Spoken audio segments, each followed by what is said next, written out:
नमस्कार विद्यार्थी मित्रांनो. मागील तासाला आपण इतिहास लेखन पाश्चात्य परंपरा भाग 2 याच्यामध्ये आपण महत्त्वाचे विचारवंतांची माहिती घेतलेली आहे. आज आपल्याला ॲनल्स प्रणाली, स्त्रीवादी इतिहास लेखन आणि मायकेल फुको याची माहिती घ्यायची आहे. आता बघा, आपण ॲनल्स प्रणालीकडे जाऊ. आता आपण या प्रकरणामध्ये पाहतोय की इतिहास लेखनाची पद्धती कशी असावी, हे जे विचारवंत आहेत, युरोपातील असतील महत्त्वाचे विचारवंत आहेत, त्यांनी कसे सांगितलेले आहेत ते आपण या प्रकरणामधून पाहतोय. आता जसं आपण विचारवंत पाहिले, प्रत्येक विचारवंतानंतर इतिहास लेखनाचं क्षेत्र व्यापत चाललेलं आपल्याला दिसलं. जसं रेने देकार्त असतील. रेने देकार्त काय म्हणतो, इतिहास लेखन करताना जे दस्तऐवज सापडतं, ऐतिहासिक दस्तऐवज, त्याच्यामध्ये विशेषतः कागदपत्र असतात. त्या कागदपत्र खरी आहेत की खोटी, विश्वासार्हता तपासून घेणं आवश्यक आहे, असं त्याने सांगितलं. व्हॉल्टेअरला तर आपल्याला सगळ्यांना माहिती आहे, आधुनिक इतिहास लेखनाचा जनक म्हटलेला आहे. त्याच्यामध्ये इतिहासामध्ये केवळ वस्तुनिष्ठ सत्य आणि घटनाचा कालक्रम इत्यादीवर लक्ष केंद्रित न करता त्या कालखंडामध्ये समाजाच्या तात्कालीन परंपरा काय होत्या, व्यापार कसा होता, आर्थिक व्यवस्था कशी होती, शेती कशी होती, या सर्वांचा विचार करणं आवश्यक आहे. आणि त्याच्यामुळं मानवी जीवनाचा सर्वांगीण विचार व्हायला हवा, हा विचार पुढं आलेला होता आणि त्याच्यामुळे त्याला आधुनिक इतिहास लेखनाचा जनक असं म्हणता येईल. त्यानंतर जॉर्ज विल्यम फेडरिक हेगेल पाहिले आपण. यांनी सुद्धा सांगितलं की जसं जसं इतिहास लेखन होतं, तर इतिहासामधले जे घटनाक्रम असतात ते प्रगतीचे टप्पे दर्शवणारा असतो. आणि इतिहासाची मांडणी इतिहासकाराला वेळोवेळी उपलब्ध होत असलेल्या पुराव्यानुसार बदलत जाणे स्वाभाविक असते. बरोबर आहे त्याचं. त्यानंतर त्याने द्वंद्ववाद मानला की कोणत्याही घटनेचा अर्थ लावण्यासाठी वर्गवारी 2 विरोधी प्रकारात करावी लागते. जसं खरं, खोटं, चांगलं, वाईट, याला द्वंद्ववाद असे म्हणतात. त्यानंतर लिओपोल्ड वॉन रांके, तर यांचं म्हणणं असं आहे की मूळ दस्तऐवजाच्या आधारे जी माहिती प्राप्त झालेली आहे इतिहास लेखनासाठी, ती महत्त्वाची आहे, यावर त्याने भर दिलेला आहे. कार्ल मार्क्स पाहिले आपण, महत्त्वाचे विचारवंत आहेत. तर त्यांनी असं म्हटलंय की समाजामध्ये माणसामाणसातील नातेसंबंध जे असतात ते त्यांच्या मूलभूत गरजा भागवण्यासाठी असतात. आणि हे जे संबंध आहेत तर ते उत्पादन साधनांच्या स्वरूपावर व मालकीवर अवलंबून असतात. मग ही साधने जी असतात प्रत्येकाला सारखी समप्रमाणात मिळत नाही आणि त्याच्यामुळं समाजाची विभागणी जी आहे ती विषम होते. 2 गट निर्माण होतात, एक आयरे आणि एक नायरेचा. म्हणजे आणि त्याच्यामुळं ह्या वर्गांमध्ये वर्गसंघर्ष निर्माण होतो आणि मानवी इतिहास असाच वर्गसंघर्षाचा आहे. तर अशी माहिती घेतली आपण प्रत्येक विचारवंतांच्या मते की इतिहास लेखन म्हणजे नेमकं काय. आता ॲनल्स प्रणाली जी आहे, तर याच्यामध्ये बघू आपण यांच्या मते इतिहास लेखन कसं असावं. तर ॲनल्स प्रणाली सुरू करण्याचं श्रेय फ्रेंच इतिहासकारांना जातं. 20व्या शतकाच्या सुरुवातीस फ्रान्समध्ये ॲनल्स नावाने ओळखली जाणारी ही इतिहास लेखनाची प्रणाली उदयाला आली. या प्रणालीमुळं इतिहास लेखनाला एक वेगळीच दिशा मिळाली. इतिहासाचा अभ्यास फक्त राजकीय घडामोडी, राजे, महान नेते आणि त्या अनुषंगाने राजकारण, मुत्सद्देगिरी, युद्धे यांच्यावर केंद्रित न करता तत्कालीन हवामान, स्थानिक लोक, शेती, व्यापार, तंत्रज्ञान, दळणवळण, संपर्काची साधने, सामाजिक विभागणी आणि समूहाची मानसिकता यासारख्या विषयांचा अभ्यास करणेही महत्त्वाचे मानले जाऊ लागले. बघा, इतिहासाचं क्षेत्र कसं व्यापक होत चाललेलं आहे. म्हणजे इतिहास फक्त आता पूर्वीचा काय आहे, पूर्वी राजे महाराजेच, नंतर लोकशाही पद्धती आली. आपल्याला सगळ्यांना माहिती आहे. ग्रीकमध्ये लोकशाही पद्धती सुरू झालेली होती, प्रत्यक्ष लोकशाही. आणि ग्रीकने जगाला देणगी आहे लोकशाही पद्धती. आज अप्रत्यक्ष लोकशाही, प्रत्यक्ष नाही आहे, अप्रत्यक्ष लोकशाही शक्य पण नाही, प्रत्यक्ष लोकशाही. पण मग अगोदर राजे महाराजे, लोकशाही आल्यानंतर मग महान नेते, मग इतिहास काय असायचा? यांचाच असायचा की राजे, महाराजे, महान नेते आणि त्यांनी काय राजकारण केले, मसुदेगिरी, त्यांची युद्ध असेल, याच्यावर सगळा आधारित इतिहास होता. पण ॲनल्स प्रणाली काय म्हणते, तर याच्यावरच लक्ष केंद्रित नाही केलं गेलं पाहिजे. तर तत्कालीन हवामान काय होतं, स्थानिक लोक कसे होते, शेती कशी होती, व्यापार, तंत्रज्ञान, दळणवळण, संपर्काची साधने, सामाजिक विभागणी, समूहाची मानसिकता या सारख्या विषयांचा अभ्यास करणेसुद्धा महत्त्वाचं मानलं जाऊ लागलं. आणि आता सांगितलं तुम्हाला ॲनल्स प्रणाली सुरू करण्याचं श्रेय आणि तिचा विकास करण्याचं श्रेय फ्रेंच इतिहासकारांना दिलं जातं. याच्यावर संकल्पना स्पष्ट करा, 2 मार्कासाठी पडू शकतं. त्यानंतर पुढचा पॉईंट आहे स्त्रीवादी इतिहासलेखन. आता स्त्रीवादी इतिहासलेखन म्हणजे काय, तर स्त्रियांच्या दृष्टिकोनातून केलेली इतिहासाची पुनर्रचना म्हणजेच काय, स्त्रीवादी इतिहासलेखन. मग कुणी सुरू केलं, तर सीमा द बोवा या फ्रेंच विदुषीने स्त्रीवादाची मूलभूत भूमिका सिद्ध केली. स्त्रीवादी इतिहास लेखनामध्ये स्त्रियांचा अंतर्भाव करण्याबरोबर इतिहास लेखनाच्या क्षेत्रातील पुरुषप्रधान दृष्टिकोनाचा पुनर्विचार करण्यावर भर दिला गेला. आता इथं बघा पुरुष प्रधान, आता पूर्वी विचारवंत पण आत्तापर्यंत पाहिले आपण सर्व पुरुषच दिसतात. हे पुरुषप्रधान संस्कृती होती. स्त्रियांना कुठल्याच क्षेत्रामध्ये वाव नव्हता. पण मग हळूहळू नंतर स्त्रियासुद्धा शिक्षण घ्यायला लागल्या. पाश्चिमात्य देश असेल तर स्त्रियासुद्धा शिक्षण घ्यायला लागल्या, पुढे यायला लागल्या आणि मग त्यांनासुद्धा वाटायला लागलं की स्त्रियांचासुद्धा इतिहासामध्ये अंतर्भाव झाला गेला पाहिजे. त्याच्यातूनच सीमा द बोवा ही फ्रेंच विदुषी, आता विदुषी म्हणजे काय, तर एक शिकलेली स्त्री किंवा विद्वान स्त्री, तर त्याला विदुषी म्हटलं जातं. तर यांनी स्त्रियांचा सुद्धा इतिहास लेखनामध्ये अंतर्भाव करण्यावर भर दिला आणि इतिहास लेखनामध्ये जो पुरुषप्रधान दृष्टिकोन आहे त्याच्यावर विचार करण्यावर त्यांनी भर दिला. मग स्त्रियांच्या आयुष्याशी निगडीत मग नोकरी असेल, रोजगार असेल, ट्रेड युनियन असेल, त्यांच्यासाठी काम करणाऱ्या संस्था असतील, त्यानंतर स्त्रियांचं कौटुंबिक आयुष्य यासारख्या विविध पैलूंचा सविस्तर विचार करणारे संशोधन सुरू झाले आणि 1990 नंतर स्त्री हा एक स्वतंत्र सामाजिक वर्ग मानून इतिहास लिहिण्यावर भर दिला गेलेला दिसतो. आता इथं लक्षात ठेवा स्त्रीवादी इतिहास लेखन. पुढे सांगेल पुढच्या प्रकरणामध्ये, याच्यावर सुद्धा संकल्पना स्पष्ट करा, 2 मार्कासाठी पडू शकतं. थोडे कन्फ्यूज करणारे प्रश्न बोर्डाला पडतात. पुढच्या प्रकरणामध्ये स्त्रीवादी इतिहास आहे आणि इथं स्त्रीवादी इतिहास लेखन. स्त्रीवादी इतिहास लेखन म्हटलं की सीमा द बोवा हे नाव लक्षात ठेवायचे आणि त्यानुसार 2 पॉईंट व्यवस्थित आले पाहिजे. 2 मार्कासाठी संकल्पना स्पष्ट करा, पडू शकतं. त्यानंतर पुढं या प्रकरणातील शेवटचा पॉईंट बघायचा आहे आपल्याला, मायकेल फुको. बघू ह्यांच्यामध्ये इतिहास लेखनाची पद्धती कशी असावी बघू आपण. हे सुद्धा फ्रेंच इतिहासकार आहेत. यांचा कालखंड आहे 1926 ते 1984 हा कालखंड आहे.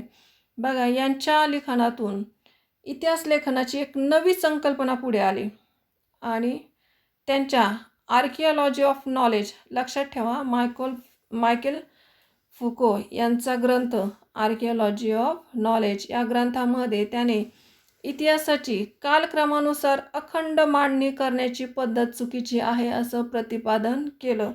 आता काही विचारवंत होते की त्यांनी सांगितलं की कालक्रमानुसार इतिहासाची मांडणी झाली पाहिजे. तर मायकेल फुको यांचं म्हणणं काय आहे की कालक्रमानुसार अखंड मांडणी करण्याची पद्धत जी आहे इतिहास लेखनाची ती चुकीची आहे. मग पुरातत्वामध्ये अंतिम सत्य, पुरातत्व काय करतं, उत्खनन करण्याचं काम करतं. मग पुरातत्वामध्ये जे सापडतं त्याच्यामध्ये अंतिम सत्यापर्यंत पोहोचणं हे उद्दिष्ट नसून भूतकाळातील स्थित्यंतर म्हणजे बदल काय असतील त्याचे स्पष्टीकरण देण्याचा प्रयत्न असतो. म्हणजे जे काही सापडलेलं आहे, मिळालेलं आहे त्याच्यानुसार अंतिम सत्यापर्यंत पोहोचणे हे उद्दिष्ट नसतं, तर भूतकाळामध्ये कसं होतं ते त्यानंतर हळूहळू कसे बदल होत गेले याचं स्पष्टीकरण देण्याचा प्रयत्न असतो. याकडे त्यांनी बारीक लक्ष वेधले. फुको याने इतिहासातील स्थित्यंतरांचे स्पष्टीकरण देण्यावर भर दिला, म्हणून त्याने या पद्धतीला ज्ञानाचे पुरातत्व असे म्हटले आहे. मग पूर्वी ज्या विचारात घेतलेल्या विचारात घेतलेले घटक नव्हते. जसे मनोविकृती असेल, वैद्यकशास्त्र असेल, तुरुंग व्यवस्था असेल, यासारख्या विषयांचा त्याने इतिहासाच्या दृष्टिकोनातून काय केला, विचार केला. म्हणजे आता हळूहळू इतिहासाचं क्षेत्र काय होत चाललेलं आहे, इतिहासाचं क्षेत्र म्हणू, इतिहासाची व्याप्ती म्हणू आपण वाढत चाललेली आहे.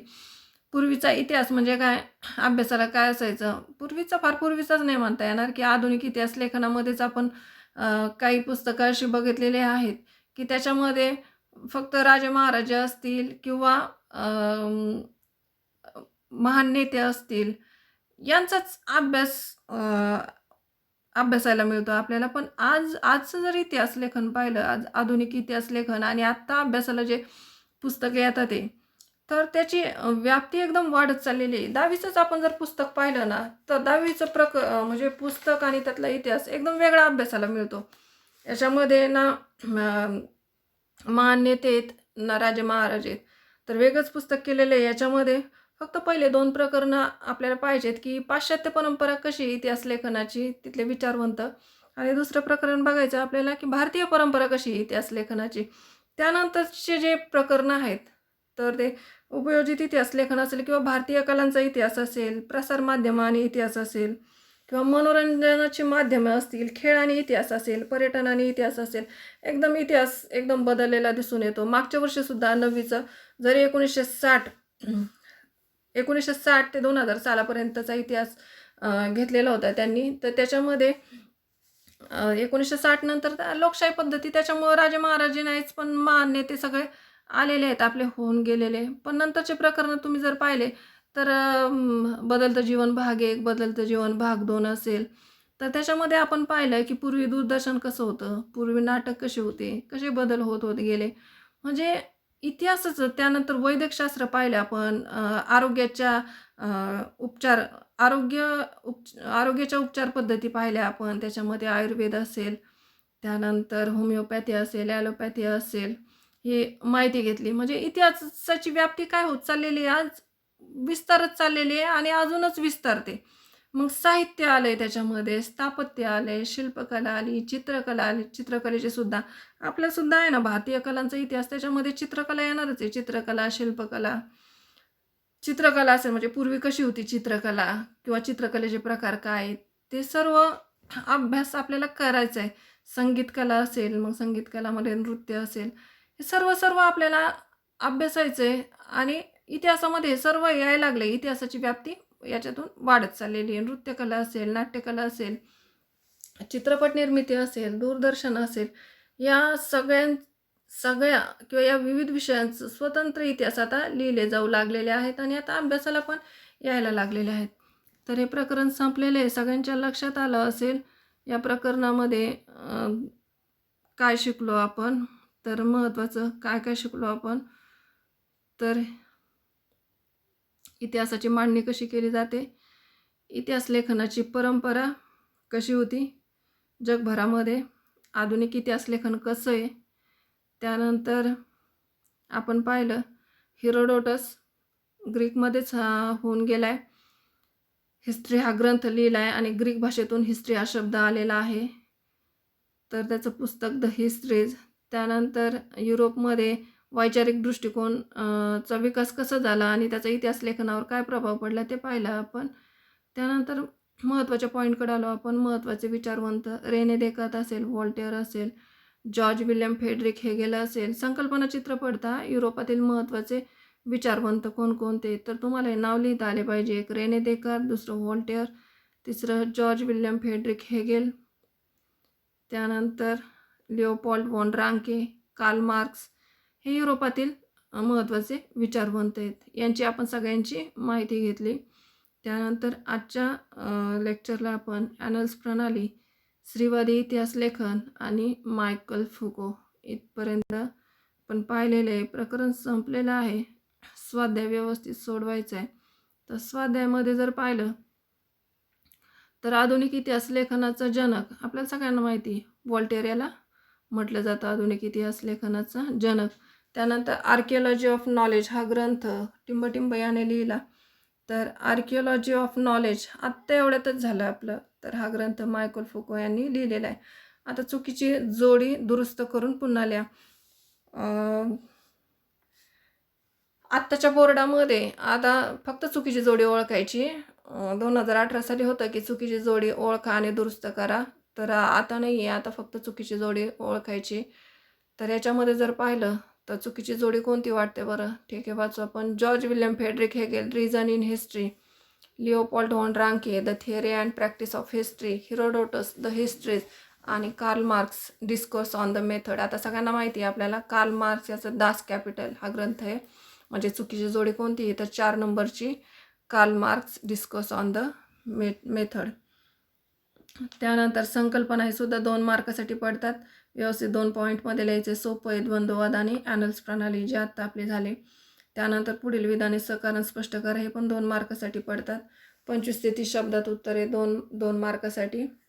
त्यानंतर आत्ता आपलं झालं युरोपातील महत्त्वाचे विचारवंत, संकल्पना चित्र. आणि हा संकल्पना चित्र काढताना सर्वांनी पेन्सिलने काढायचं नाही आहे, पेनानेच काढायचं आहे. पेन्सिलने संकल्पना चित्र पैकीच्या पैकी बोर्डाला मार्क दिले जात नाहीत. त्याच्यामुळं सर्वांनी स्वाध्याय सोडवताना संकल्पना चित्र पेनानेच काढायचे आणि जसं पुस्तकामध्ये आखलेलं आहे तसंच आखायचं. आता हे पहिल्या प्रकरणामध्ये दिले आखून, पण दुसऱ्या नंतरच्या प्रकरणामध्ये नाही दिलेले आखून.